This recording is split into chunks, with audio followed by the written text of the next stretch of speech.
Welcome back to Small Caps, ladies and gentlemen. My name's Kerry. Today, I've asked Bernard Rowe. He is the Managing Director of Ioneer. The ASX code is INR.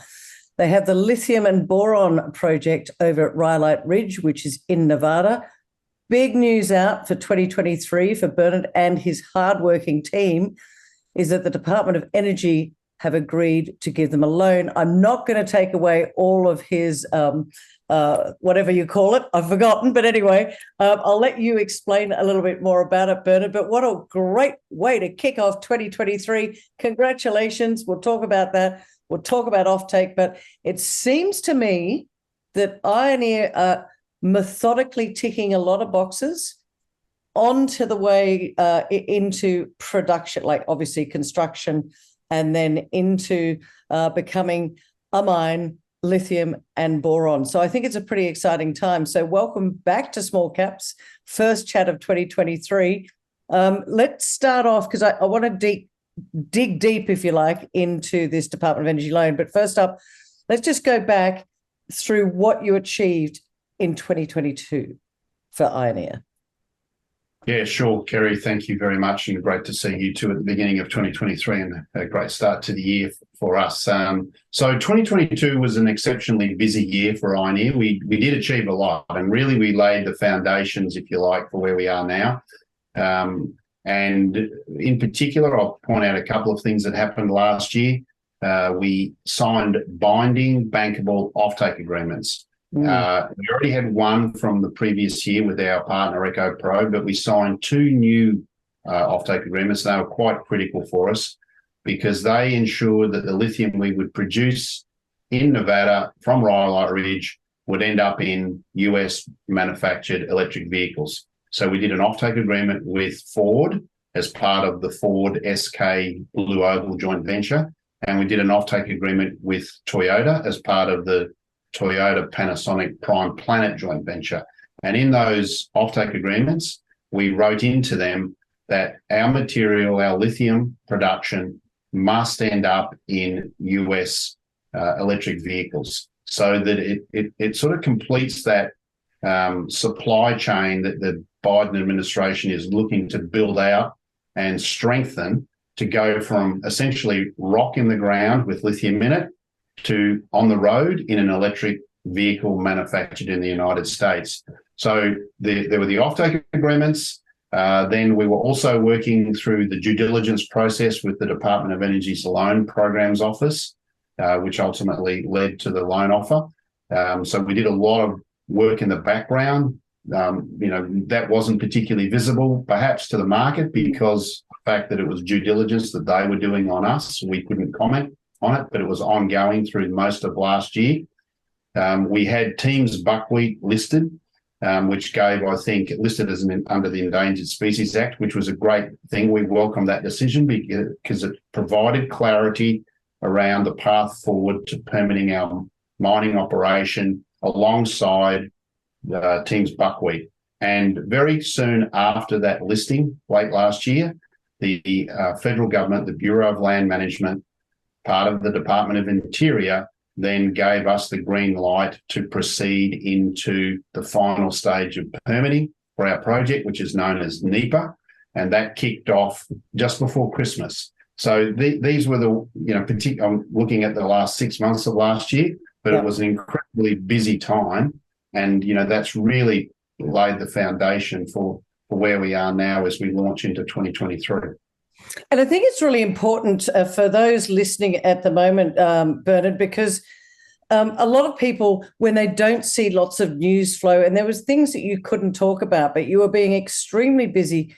And what I think is very important for people to understand is that right now, Ioneer, ASX code INR, have done a lot of groundwork, a lot of stuff that you wouldn't necessarily see, read about, or anything else, but has put them into an extraordinarily robust position right now to be in a position to be very confident going forward that they are going to be, as Bernard said a moment ago, bringing this lithium into electric vehicles within the United States. So obviously the Department of Energy with the loan agreement, they're behind you. Talk to us about Because again, there was a lot of work, a lot of due diligence that was going on behind the scenes. You couldn't comment on it. The market didn't fully understand. And your share price wasn't very strong last year as it has been in the past. But I think potentially, and by the way, not financial advice, do your own research, but I think that with the news as it's coming out methodically like you've done it, now seems to me that you're set to go. We're still not there. There's still a lot of more work to do. But yes. I guess in saying that, talk to us about this loan agreement, and it's a loan, and what that's going to be used for. Yes. And alongside that, I want to know what's happening in 2023 for Ioneer. Sure. Yes. So, and thank you, by the way, for not stealing my thunder at the outset. And I think that's the word I'm looking for. That was the word I was looking for. Yeah, so we've been working on this project for over 6 years now, and we've spent something like $120 million, probably a little bit more now, on it. So, yes, we're extremely advanced. We have invested heavily in all aspects of this project, and, that's led to us being in the position that we're in today and being successful in being offered a conditional loan by the Department of Energy. So we are in a fantastic position, and I would actually regard the DOE loan announcement as the most significant announcement that we have had, the most significant milestone that we have had in those 6 years that we've been working on this project. So this is number one in my eyes. Why? And the reason, why, Bernard, I'm going to stop you. Why is this the most significant announcement? It's because it's for up to $700 million US. So, around about $1 billion Australian dollars to build this project, funded through this debt provided by the US government, 10-year term, US 10-year treasury rates. So the lowest cost debt funding anywhere in the world that you could possibly obtain. And essentially that having access to that quantum of debt at these sort of low costs essentially guarantees, subject to the other conditions that we have to meet, permitting, etc. But otherwise, it guarantees that this project gets built, subject to those conditions.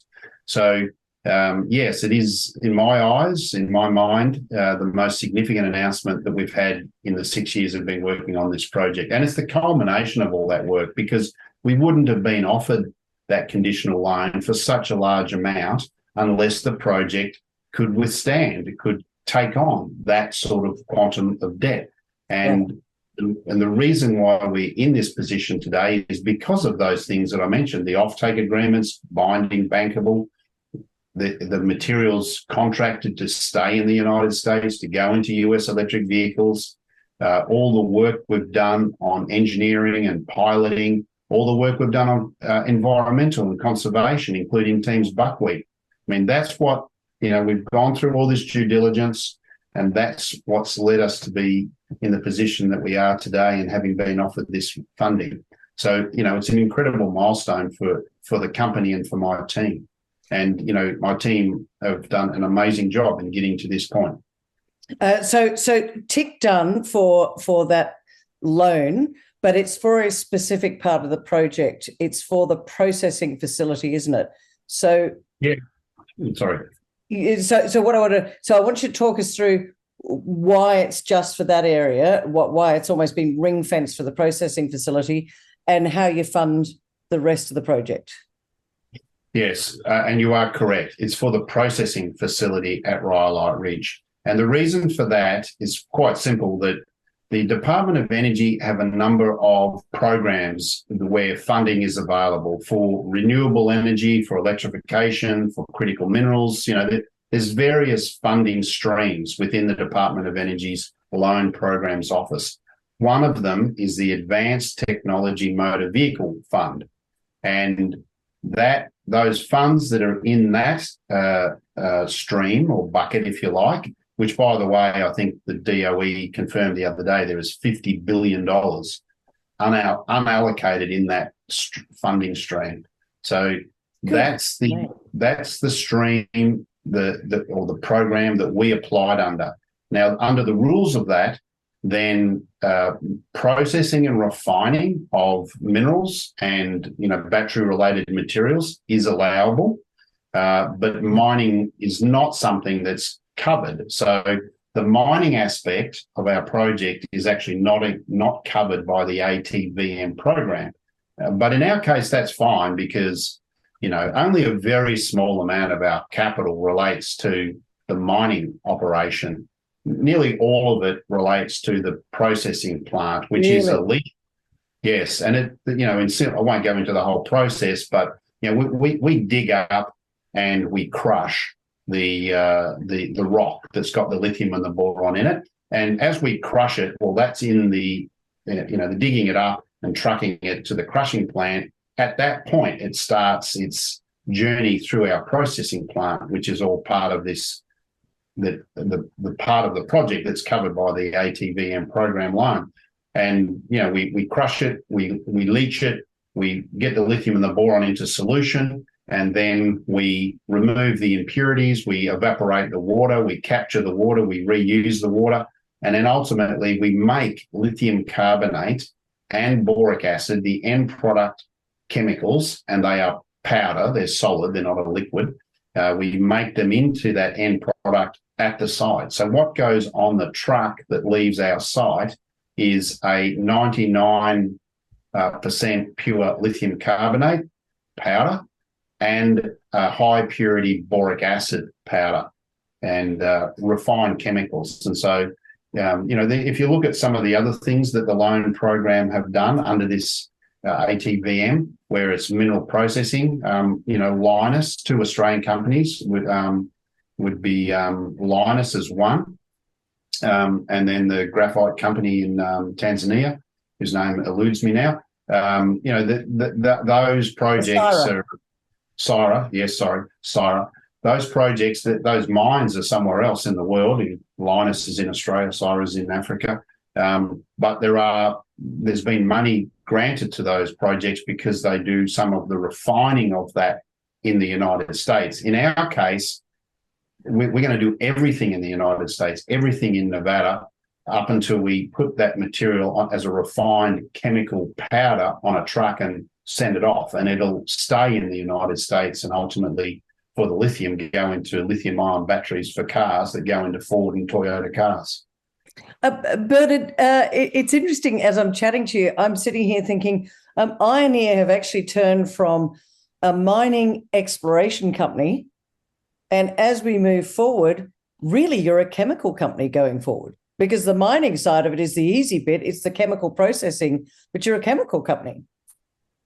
Yes, that's right. And you can say, I think, that about most of the lithium companies. It's really the chemical processing that is the sort of the heart of the business. The mining side is really quite straightforward.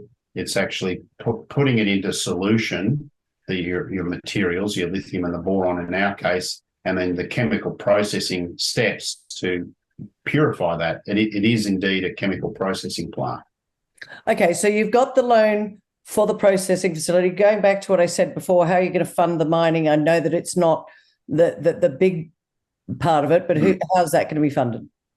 Well, that's quite good question, and quite straightforward in our case, because one of the other things I haven't talked about, because it didn't happen last year, it happened in 2021, is we brought in Sibanye-Stillwater as a partner, as a potential joint venture partner, because that joint venture has not started yet, and it won't until we get to final investment decision. But Sibanye-Stillwater at FID stage will come in as our joint venture partner, again, subject to the various conditions being met under that agreement, and in order for them to come in, they will contribute $490 million into the joint venture company. So at FID, with all the conditions precedent met of both the Sibanye deal and the DOE loan agreement, we will have effectively $1.2 billion available for the build out of this project. And that's where the small amount of money that's required for the actual mining operation, because see, most of the mining is is ongoing operating costs. There's only a small amount that's upfront capital required, but we have that we will have at that time $490 million US contribution from Sibanye. You said a moment ago that they come in at final investment decision. When's that going to happen? And what's the steps to get to that? Yeah, so we're in this permitting process that I mentioned earlier, the NEPA process. The federal government, the Bureau of Land Management, are the agency that runs that process. And we're in the early stages of it. It just started before Christmas. And they have said that they are targeting a decision in 12 months' time. So in January of 2024 is when they would make that what's called a record of decision. And that would be a final decision on the approval of the project to advance. We already have the other permits in place. There are 2 other critical permits. We have both of those. So with the 3 in place, then we would be in a position to make the final investment decision. Now, there is one thing, though, in our case that we've said at FID, the very first thing that we're going to do is go and drill out the southern part of our deposit. And can we hold that for a second, because I do want to talk about that, because there's been a naughty boy moment, but I want to come on to that in a minute, if that's okay. Yeah, absolutely. Just a question for you. That final investment decision you said will happen in 12 months' time. Why so long? Am I being naive in thinking, why does it take so long? What are they doing? Well, it is the NEPA process, the National Environmental Protection Act process, and it has a series of sort of statutory requirements. And so there's a scoping period, which you're in now. Then there's a draft EIS, which gets circulated, and there is public comment period available for the draft. And then there's another, so we've had some public comment period already with the scoping. We're going to have another one of those once we've got the draft EIS, which is all done by the BLM. You know, we're party engaged with the process, of course, but driving the process is the BLM, not Ioneer. Draft EIS, another public comment period, and then a final EIS, and then that leads into a record of decision. So there's certain statutory timelines for all of those things. And that's why it takes about 12 months is the guidance. I guess, Bernard, I'm sitting here saying to myself, people are going, we don't have enough lithium. It all takes so much longer than people think. You don't just turn on a tap and out comes the lithium. It takes a heck of a long time. And I think Ioneer, if I'm correct, is probably one of the furthest down the line than anyone and I'm talking just in the US market now. Would that be correct? Yes, that's right. I mean, you know, in reflection or in reflecting on what the journey that we've been through over the last 6 years, I would say that the 2 things that are the longest lead time items of all are permitting and putting the funding in place. Okay, they're the things that ultimately drive your timelines. And in our case, we have 2 out of 3 of the permits, and now we're just working on this final one. And we have equity and debt in place to the tune of $1.2 billion. And so, yes, because of that, plus the other things I talked about, the bankable offtakes and et cetera, pilot plant completed, all sorts of things, then yes, I do and we do regard our project as the most advanced in the United States. With the final investment decision, I think you did a feasibility study probably 3 years ago, and I'm sure people out there are thinking the lithium price has moved a bit since then. Now, clearly inflation has as well. What does Bernard Rowe think about the feasibility? Are you going to redo I guess you're going to have to. It's 3 years old now. What's your views on that? Because the lithium price, a lot of people out there at the moment saying, oh, lithium, it's a bubble. It's, you know, we're moving on to the next thing. But it's so not right, is it? I'd love your views on, I guess, the bigger picture and the pricing, et cetera. Sure. Yeah. Okay. Well, the first part of your question, you're right. We did complete our feasibility 3 years ago, or nearly 3 years ago. Within a month or two, it'll be 3 years. How time flies. We actually just finished it as the COVID sort of outbreak was starting to happen around the world. And in fact, I was in the United States, and I remember quite clearly just finishing off our feasibility and jumping on an aeroplane and flying home shortly before they closed the borders. So, 3 years gone by very quickly. That does mean, and we were always going to have to do this, okay, there's no changes here at all, that between finishing a feasibility study and making a final investment decision, you are always going to have to update your estimates, but maybe not necessarily the full feasibility study, but the estimates, the capital costs, the operating costs, which of course the operating costs are all the inputs of everything that you're using, fuels and consumables and everything. And you're also going to update the costs or the pricing of the commodities that you're producing. And, without doubt, between, 3 years ago and now, then everything has gone up. I don't think we will find anything that hasn't. But the good thing, the positive thing for us is the thing that's gone up like nothing else, and there's nothing that compares anywhere near it, is the price of lithium. So, we used a lithium price of $13,000 a tonne average price in our feasibility study 3 years ago. Today, the spot price for lithium is still sitting stubbornly around about $80,000 a tonne. Wow. And you're right that, people talking about the lithium pricing coming off, we're not yet seeing it to any extent in the spot price. Now, admittedly, the lithium spot price is one small part of the market. Most lithium is under contract. And so that's going to take a little bit longer to see those numbers. But at least as a guide, the spot price has flattened off. It stopped rising, but it has not yet gone down. And it's been stubbornly around high 70s for at least the last 6 months. And I just checked before I got on this call with you, and the number that I saw from Fast Markets was still in the $78 to $81 or $2,000 range for spot. Still very strong. I was going to say something that's completely gone out of my mind, which happens every now and again, Bernard. There was it's factor of age. What can I say? Look, it's the beginning of the year. We've just had Christmas. I'm tired still. There was an announcement out today. I've got to bring this up. A little bit naughty. There was a permit violation for something that you did. It would be wrong of me not to bring that up. What was that all about? Yes, you're right. And shouldn't have brought it up, but I had to.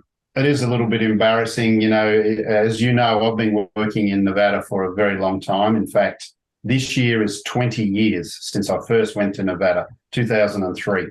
And certainly, since I listed Ioneer, which was, as you know, previously known as Global Geoscience, we've been actively working drilling programs going on every year, or nearly every year since 2008. So, I've been here a long time. I've drilled a lot of holes here. I've worked on a lot of projects. I have never received one of these violations before. So, I'm certainly embarrassed about that. And, I take it very seriously. We regret the circumstances and how this has come to be. So what it relates to is that we were doing a drilling program before Christmas, started sort of in November. It was a geotechnical drilling program, and we had permitted all of our drill roads and our drill pads.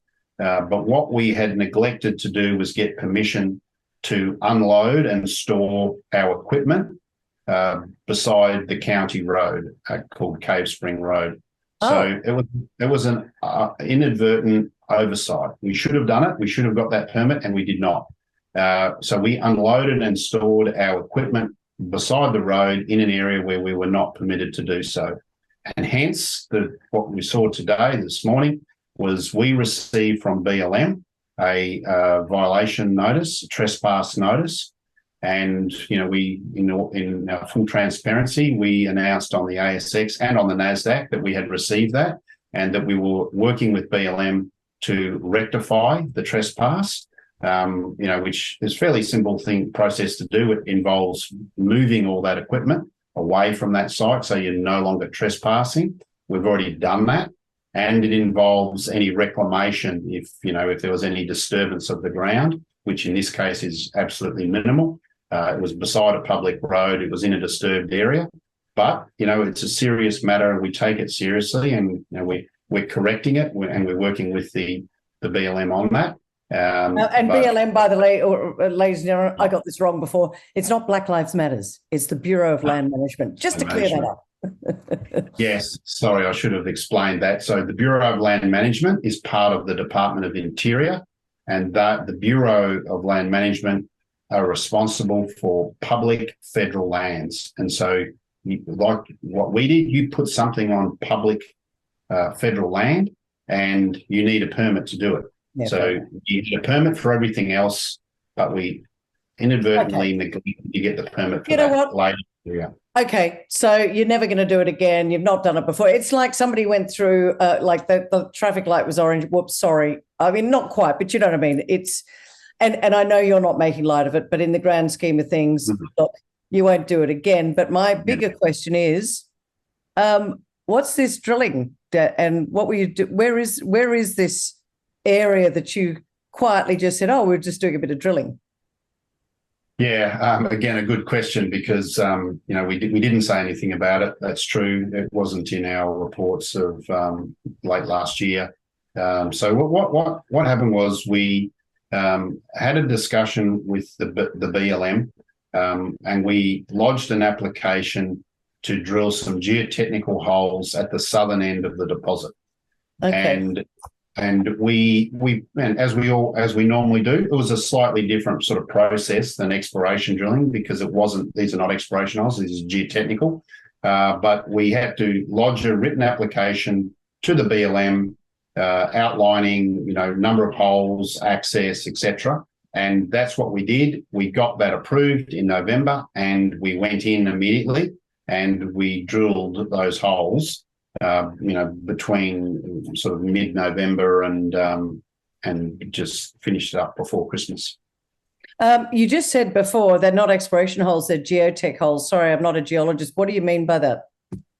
So they're geotechnical holes. These are holes that we drill to gather sort of geological, like rock type information so that we can use that data to better design the walls of the quarry or pit that we are permitting, okay? And the reason the BLM approved our application to do that was that information that we were collecting would help inform the BLM and the public as we go through this NEPA process. So it's to help design the angles and locations of the southern pit walls of our quarry or our pit. And that's why it was a data collection exercise for geotechnical purposes to help inform the analysis that's done by the government as we go through this NEPA process. Right. Okay, we're running out of time, Bernard. I've just seen the time. So a couple of... Yep. Sorry, I will just add there was one thing I neglected to say, and that is the reason why we're doing it down the south end is because we're staying as far away from the Tim's buckwheat as we can possibly be. So the southern limit of the deposit is the area that we had not been and drilled these geotechnical holes before. So we needed to do it, and that's going to allow us to mine the maximum distance away from Tim's buckwheat. So it's a part of our strategy of maximising our distance away and hence minimising any of our indirect impacts. We won't have any direct impacts on the buckwheat, but we're minimising the indirect impacts by staying as far away as possible. So that was the intention of this program, and that's what it was all about. Yeah, because that was what I was going to actually just ask you about. That. No. The Tim's buckwheat, because that became a bit of an issue in the past. And for me, I'm not quite sure, but I'm pretty sure that you've gone through a lot of studies. It's done, isn't it? It's done. Teams buckwheat, it's done. We're not disturbing it. In fact, I think Ioneer, are you growing more Teams buckwheat? Or, they're not just a chemical production company, ladies and gentlemen. They're also in Teams buckwheat growing. Horticulture. That is correct. We have a full-time botanist on the team, on our team, who is looking after exclusively Teams buckwheat program. Wow. We have some other groups who are helping us with research, but we have our own in-house botanist. We have built a dedicated greenhouse to grow Teams buckwheat, and we are successfully growing it from seeds, where we've successfully pollinated plants that have been grown that we grew from seeds. They have now produced their own seeds, and we've collected those. So we're into the sort of the next generation of plants. We've put those into a variety of different soils and had very good results.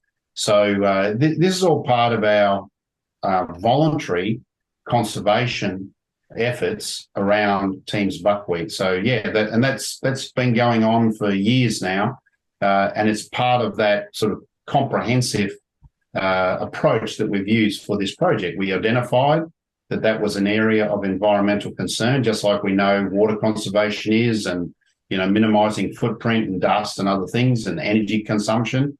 We have programs on all of these things ongoing, and that's how we're dealing with the Teams buckwheat. No direct impact, minimising indirect impact, and then working alongside the fish and wildlife on the overall conservation of the plant into the future. Source of revenue for the future for shareholders? Buckwheat? Ioneer buckwheat? I think not. We'll do that. Do that for the good and the conservation of the plant. Right. Let's just wrap it all up, if you like, Bernard. You know what I like to do, which is tie it all together and give our beautiful audience out there 3 reasons why you think right now they should be sitting up and taking notice of Ioneer as we move into 2023. Just 3. Sure. So the first one is that we are in an incredible position to become the cornerstone supplier of lithium into the US EV market. We have the offtakes with Toyota, Panasonic, Ford, EcoPro to ensure that lithium stays in the US. So we're in this great position with the funding in place that we've put in place, where we are on permitting, that we will bring that new production of lithium that's so badly needed in the United States. We're in an incredible position to become that cornerstone supplier. So that's number one. Number 2 is that we have, we're very much focused on delivering this project as is defined in the feasibility study. It's a certain production level per annum, 22,000 thereabouts tons of lithium, 174,000 tons of boric acid a year. But this deposit is much, much larger than what we have incorporated into that mine plan for that feasibility study. So we're going to be doing some work on the growth opportunities as it logically, as we progress rather into that sort of construction and first production phase. It's logical that we should be looking, and we will be, and we are looking at those growth opportunities, so that we can not only be the cornerstone of the lithium production with our 22,000 tonnes, but we can increase that in time as the US is going to need more and more lithium. So they're the key things, I think. You asked me for 3, but really I think we can boil it down to 2. You're going to see us progressing into production, into construction and production. And you'll see a lot of transparency from us around as we progress down that pathway this year. And you're going to see us looking at the growth opportunities, which are all within the Rhyolite Ridge project, which we've barely touched on. Absolutely. We have barely touched on it. Last question for you, which is when do you think first production might be? 2026. So we have, the next 12 months with the permitting, as we've talked about. We have a 2-year build period. And we have the drilling that I mentioned in between the permitting and before FID. We're going to be drilling out the resource part of that southern area that I talked about. and then we have a 2-year build. So really, realistically, that puts us into 2026, which I think is a great time anyway, given what we know from our partners, Ford, Toyota, etc., on when they're going to be needing this lithium. Okay, well, look, there's plenty of news flow coming out for 2023, Bernard.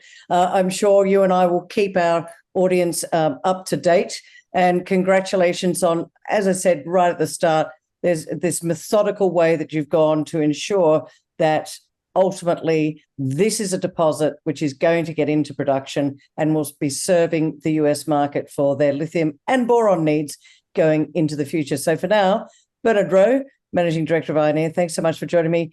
First conversation in 2023. Thanks so much, Bernard. Thank you, Kerry. Pleasure. And look forward to seeing you again soon.